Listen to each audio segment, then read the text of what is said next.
గురుగారు, ధనస్సు రాశి వారికి ఈ వారం ఎలా ఉంది? ధనుస్సు రాశి వారికి 4 గ్రహాలు దివ్యంగా యోగిస్తున్నాయి.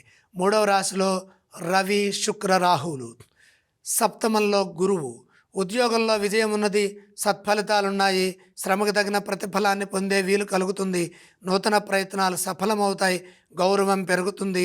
విశ్వాసంతో పనిచేయడం ద్వారా పెద్దలను మెప్పిస్తారు. ఆత్మవిశ్వాసంతో పనిచేసి పెద్దలను మెప్పించడం ద్వారా ప్రతిఫలం అనుకూలంగా ఉంటుంది. ఆర్థికంగా మేలు జరుగుతుంది. మీ లక్ష్యాలకు తగిన విధంగా కృషి చేసి మంచి లాభాన్ని పొందండి. మీ కృషిని నలుగురు గుర్తిస్తారు. సృజనాత్మకంగా పనిచేయడం ద్వారా వ్యాపారంలో విజయాలు సాధించడానికి కాలం ఎంతగానో సహకరిస్తుంది. గౌరవప్రదమైన జీవన విధానం కొనసాగుతుంది. పట్టుదలతో చేసే పనులు మేలు చేస్తాయి. బంగారు భవిష్యత్తును దృష్టిలో పెట్టుకొని జాగ్రత్తగా సహనంతో పనిచేయండి.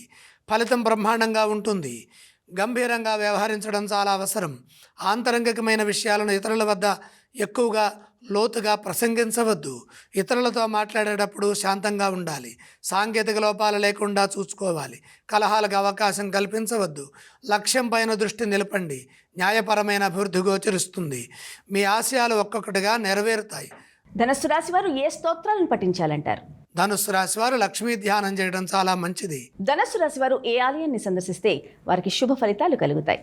ధనుస్సు రాశి వారు లక్ష్మీ దర్శనం చేయటం ద్వారా ఉత్తమ ఫలితాలు సిద్ధిస్తాయి.